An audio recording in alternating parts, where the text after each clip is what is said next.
Mirë, ne do të shkojmë në Katar, në Doha është gazetari Ervin Gjonaj. Mirëmbrëma, zoti Gjonaj. Atëre, ju ndodheni në Katar?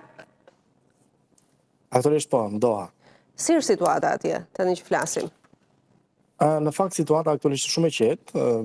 Ka pasur vetëm disa sulme sporadike që nga dje, domethënë gjatë natës kanë qenë vetëm 2 raketa të hedhura në Doha. Domethënë që nga dje dhe aktualisht deri tani ka vetëm një sulm sporadik.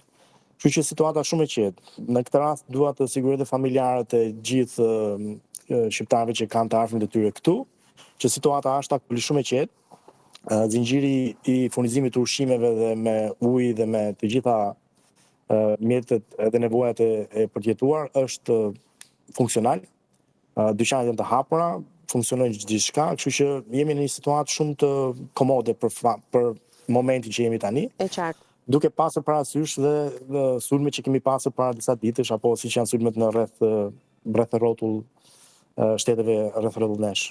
E qartë. Në fakt, reagimi i Katarit ditën e sotme ose ditën e djeshme, por në media është transmetuar gjerësisht edhe sot, është që e kanë parë si një tejkalim të vijave të kuqe, ka quajtur ministri i jashtëm atë që po bën Irani, sepse duket se nuk po goditen vetëm pikat strategjike, por është goditur ndoshta edhe në zona që nuk janë pika strategjike ushtarake, le të themi. Si është në fakt reagimi i shtetit, i Katarit në lidhje me këto sulme?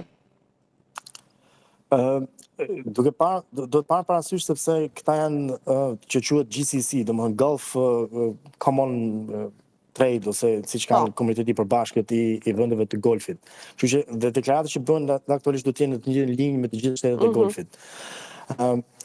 Aktualisht Katari ka pasur marrëdhënie pak më të mirë se vendet e tjera me Iranin, duke pasur parasysh dhe luftën që ndodhi vitin që shkoi.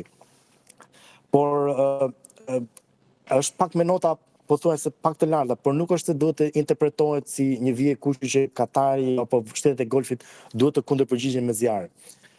Në këtë